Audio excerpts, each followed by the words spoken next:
थायलंडला जात होती गावातील महिला कारण समजताच जाग्यावरून उचललं भयंकर प्रकार. गावातील वृद्ध पुरुष हादरले. त्या महिलेचं नाव होतं आरती कौर. ती साध्या कुटुंबातील होती. गावात तिचं वागणं अगदी सामान्य होतं. कोणाशी जास्त बोलणं नाही, कोणत्याही वादात सहभाग नाही, पण तिच्या जीवनशैलीत अचानक बदल दिसू लागला. काही महिन्यात तिच्याकडे महागडे फोन, नवीन कपडे आणि वारंवार प्रवास दिसू लागला. लोकांच्या मनात संशय वाढू लागला. आरती अचानक काही दिवसांसाठी गायब व्हायची आणि पुन्हा परत यायची. ती कुठे जाते याबद्दल फारसं कोणालाही सांगत नसे. कधी नातेवाईकांकडे जाते असं सांगायची, तर कधी कामानिमित्त बाहेर जाते असं सांगायची, पण तिच्या प्रवासाची वारंवारता वाढतच होती. दरम्यान काही लोकांनी लक्षात घेतलं की ती प्रत्येक वेळी परदेशातून परतल्यावर खूप शांत असायची. तिच्या चेहऱ्यावर तणाव स्पष्ट दिसत होता.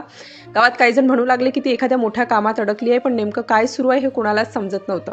दरम्यान सुरक्षा यंत्रणांनाही तिच्या हालचाली संशयास्पद वाटू लागल्या. तिच्या प्रवासाचा डेटा तपासण्यात आला. त्यात एक धक्कादायक गोष्ट समोर आली. ती काही महिन्यात अनेक वेळा थायलंडला गेली होती. हे पाहून तपास यंत्रणांनी तिच्यावर नजर ठेवण्याचा निर्णय घेतला. तिच्या प्रत्येक हालचालीवर गुप्तपणे लक्ष ठेवलं जात होतं. ती कोणाला भेटते, कुठे जाते, कोणाशी संपर्क करते याची माहिती गोळा केली जाऊ लागली. तिचे फोन कॉल्स आणि प्रवासाच्या तपशिलावरही नजर ठेवण्यात आली. दरम्यान एका दिवशी तपास यंत्रणांना गुप्त माहिती मिळाली. ती पुन्हा थायलंडहून भारतात परतणार होती. या माहितीने अधिकारी सतर्क झाले. लगेच योजना तयार करण्यात आली. विमानतळावर गुप्तपणे पथक तैनात करण्यात आलं. त्या रात्री अमृतसर विमानतळावर वातावरण तणावपूर्ण होतं. विमान उतरण्याची वेळ जवळ येत होती. अधिकारी सतत संपर्कात होते. प्रत्येक हालचाल बारकाईने पाहिली जात होती. विमान उतरलं, प्रवासी बाहेर येऊ लागले. अधिकारी प्रत्येकावर नजर ठेवून होते. अचानक आरती कौर दिसली. ती शांतपणे बाहेर येत होती. तिच्या चेहऱ्यावर थोडासा तणाव स्पष्ट दिसत होता. ती पुढे चालत असतानाच अचानक अधिकारी तिच्या जवळ आले. काही क्षणातच तिला ताब्यात घेण्यात आलं. विमानतळावर एकच खडबड उडाली.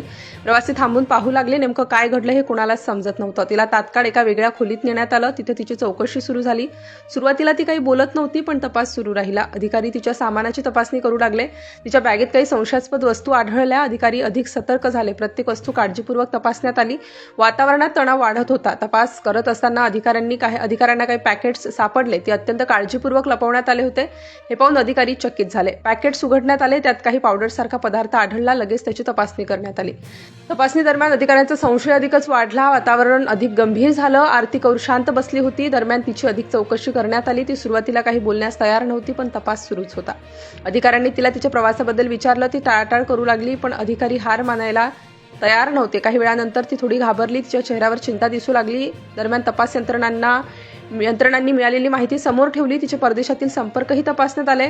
तिच्या प्रवासामागे मोठं जाळं असल्याचा संशय वाढत होता. दरम्यान प्रयोगशाळेचा अहवाल आला. अधिकारी एकमेकांकडे पाहू लागले. वातावरण पूर्ण शांत झालं आणि शेवटी धक्कादायक सत्य समोर आलं. आरती कौर थायलंडहून भारतात 1.5 किलोहून अधिक अंमली पदार्थ घेऊन आली होती. हे अंमली पदार्थ कोकेन किंवा हिरोईन असल्याचा संशय व्यक्त करण्यात आला.